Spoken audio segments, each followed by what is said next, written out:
You guys, not the new pages from Christian Calm's mother Kim Porter's book leaked, and it's worse than we could have ever imagined.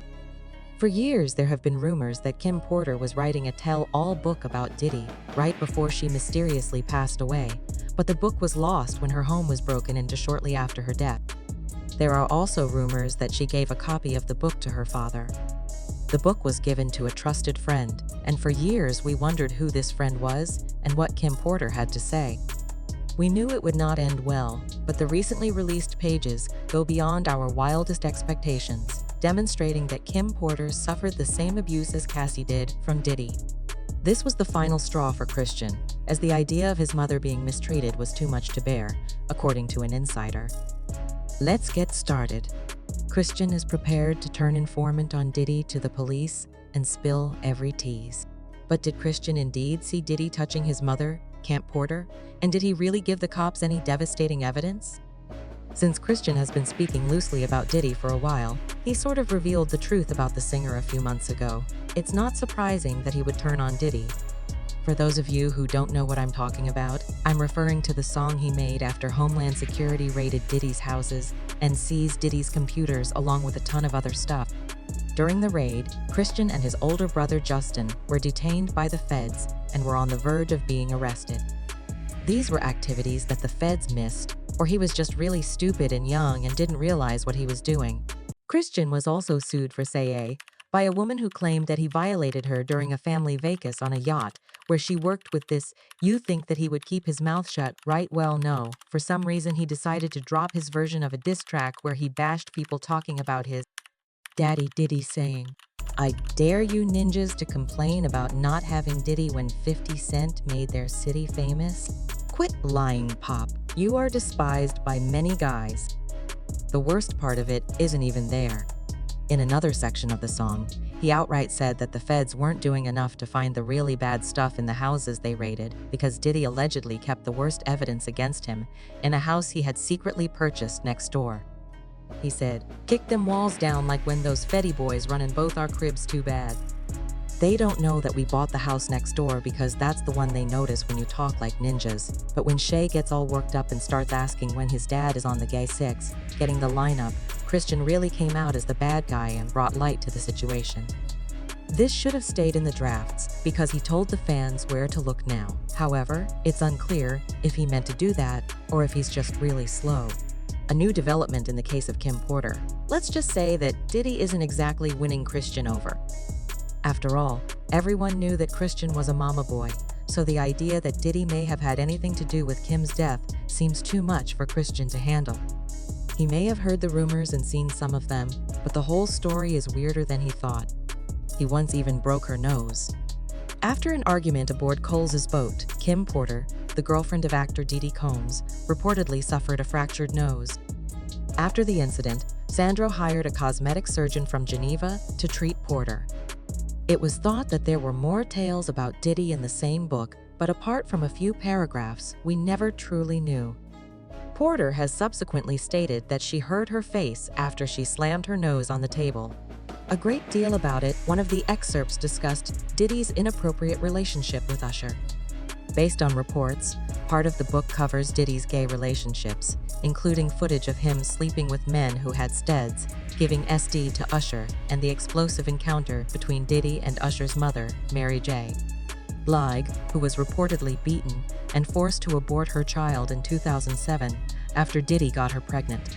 It seems that Kim's mysterious buddy has finally grown weary of holding onto the book and has decided to release a few pages anonymously. There are a number of fresh pages from the book that have leaked. Pages related how Diddy was envious of Kim's flowers from a different guy, despite the fact that they were no longer dating. Kim wrote, "He threw the attached card at me. I took it up to peruse it. Seen when I hit the ground with his powerful smack," he exclaimed. "Who are you with?" Anonymous person claimed that in Kim passed, there were questions about the manner in which she died, and if they're going to say that it was pneumonia and that she passed peacefully in sleep, then why was there blood located on Kim's pillowcases and also a slight trail of blood in the bedroom floor? That led to the bathroom. He shouted at me despite my best efforts to calm him down, since he probably didn't realize that you may be seen publicly in someone else. You didn't tell him to back off scene, because it seemed even more intense, and then all of a sudden he hit me with the chair. I don't remember anything until I woke up in a hospital room, with my arm in a cast and my face hurting. My eyebrow and lip were in excruciating pain, and the first person I saw was the man who had brought me there. After forcing her to tell people that she had been in a car accident, he forced her to go public. He said, "You had a car accident and people will feel sorry for you because you hit your head, and they will believe him because he was a kingpin and you're a bastard," according to what she wrote. He talked inanely and without enthusiasm. Though I was obviously not cast for either film, Scene spent the next 6 months supporting me in recovering and making his way back into my life and into my bed. I think that the producer passed away from pneumonia, so from what I gather, the way it appears, it's difficult to say because this is just an excerpt and we don't know the whole story. But one thing that's kind of sus is that the producer died of pneumonia, the same thing that Kim allegedly died of, but some people think that Kim didn't really die from pneumonia. Kim was auditioning for some movie roles, but things went south because Diddy didn't want her to, or because she was seeing someone on set. Kim passed away from pneumonia, but the first coroner's report said that she passed away.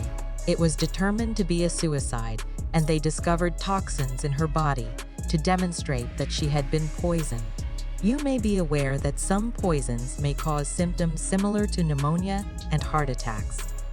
Remarkably, there were rumors that Kim's relatives were also suspicious of her murder, as shown by their conversations with the FBI and their intention to sue Diddy for wrongful death.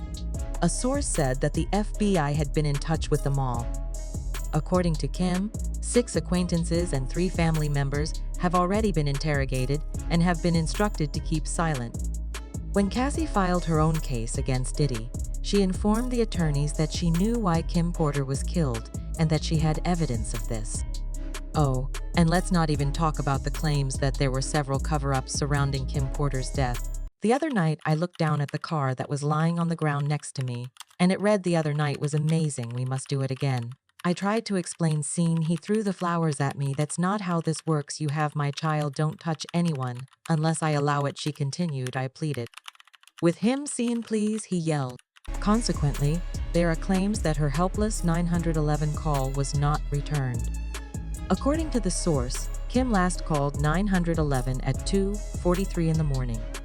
However, Kim was discovered dead later that morning at approximately 11:00 a.m., according to Kimora Simmons. But wait, there's more drama. Fans think that Diddy beat Kim up over her boyfriend Shakir Stewart, who was the only man Kim was ever publicly linked to, aside from Did and I'll Be Sure.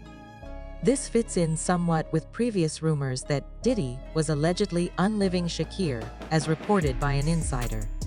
Kim was reportedly seeing Shakir when Diddy discovered this, and when Shakir was found dead in his home from gunshot wounds, it was ruled that he had killed himself. However, nobody in Secure Circle believed this, and they pointed fingers at Diddy, claiming that Diddy knew more about the incident. Went ape-tracked Shakir down to his hotel. Where? Diddy went up there without security and beat him to a bloody pulp.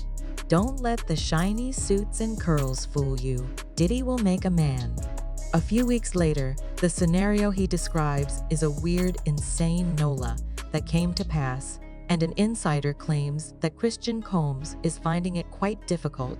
The insider goes on to say that Christian is seriously considering working with the feds and snitching on Diddy because he feels betrayed. The insider claims that he is now having doubts about his mom's death because the book excerpts revealed a violent side of Diddy that he really hasn't seen. He was also seen wearing a Forever KP shirt, so it appears that his heart may be in the right place.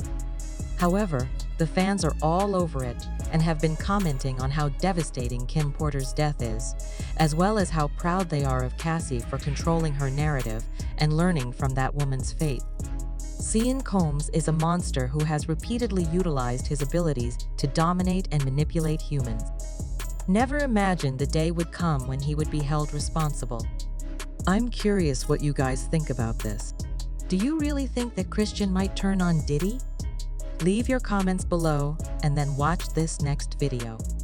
King Combs may have made the worst mistake of his life. This guy up north is a monster. We've been hearing about Diddy for years, but nothing like this. Kim Porter has no reason to lie about himself.